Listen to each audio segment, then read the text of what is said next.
ప్రతి క్షణం ఆ మంత్రులు కార్యాచరణ స్థానికంగా ఉన్నారు. స్టేట్ అంతా సమన్వయం చేసుకొని అధికారులకు ఆదేశాలు ఇచ్చి ఒక స్పష్టమైన నిర్దిష్టమైన కార్యాచరణతో నేను బయలుదేరి 2 రోజుల నుంచి ప్రజలలో తిరుగుతున్నా. ఇది మా ప్రభుత్వం యొక్క చిత్తశుద్ధి. 10 సంవత్సరాలు మీరు అధికారంలో ఉన్నారు. ఏ రోజైనా చంద్రశేఖరరావు గారు వరదలు వచ్చినా ప్రమాదాలలో ప్రజలు చనిపోయినా ఒక్క రోజైనా పరామర్శించడానికి వారు బయటకు వచ్చిండ్రా? ఒక్క రోజైనా ఆ కుటుంబాల దగ్గరికి చంద్రశేఖరరావు గారు వెళ్ళిండ్రా? మీ దగ్గర రికార్డు ఉంటే తీయండి. 2014 నుంచి 2024 జనవరి వరకు చాలాసార్లు వర్షాలు, వరదలు, ప్రజలు చనిపోవడం, ప్రమాదాలు జరగడం మనం కళ్ళతో చూసినాం. చంద్రశేఖరరావు వరదలు వచ్చినప్పుడు ఏ ప్రజల దగ్గరికి వెళ్ళిండో ఒక్క ఆధారం చూపించండి. మాసాయిపేటలో రైలు కింద వాడి స్కూల్ పిల్లలు 30-40 మంది చచ్చిపోతే ఆయన సొంత నియోజకవర్గం. పసిపిల్లలు చచ్చిపోతే కూడా ఆ కుటుంబాలను పరామర్శించడానికి ఓలే.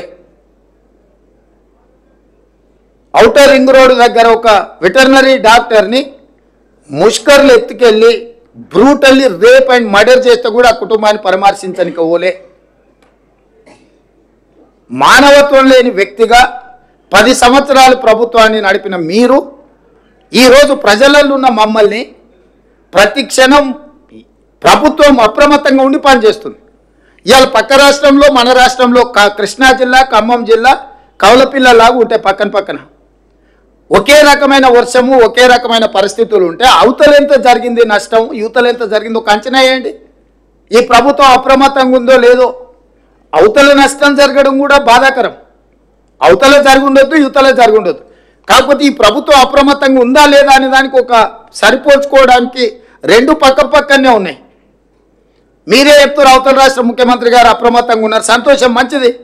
వారి అనుభవంతో అప్రమత్తంగా ఉండి ఆ జిల్లాను, ఆ రాష్ట్రాన్ని ఆదుకోవడానికి ప్రయత్నం చేశారు. అదే సందర్భంలో ఈ రాష్ట్ర ముఖ్యమంత్రి కూడా 24 గంటలు కంటిన్యూస్గా 30 తారీఖు నుంచి ఈ రోజు వరకు కంటిన్యూస్గా పర్యవేక్షిస్తూనే ఉన్నాం, చర్యలు తీసుకుంటూనే ఉన్నాం. రెండింటిని పోల్చి చూడండి.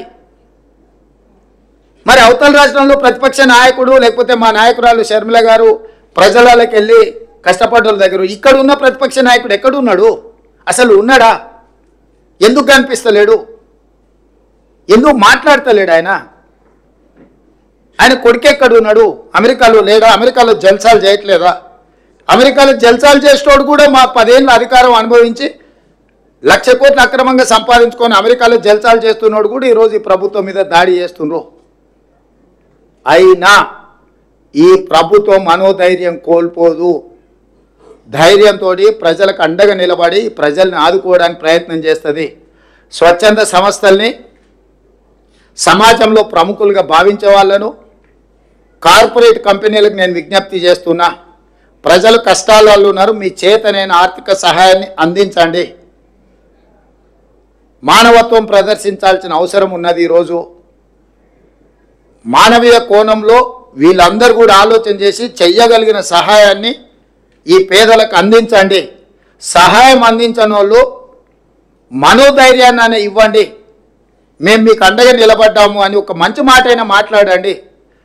తద్వారా వాళ్ళు కొంచెం ఉపశమనం పొందుతారు. కష్టాలలో ఉన్న వాళ్ళకు ఒక ఓదార్పు కూడా కొంత వాళ్ళకు మనోధైర్యాన్ని పెంచుతుంది.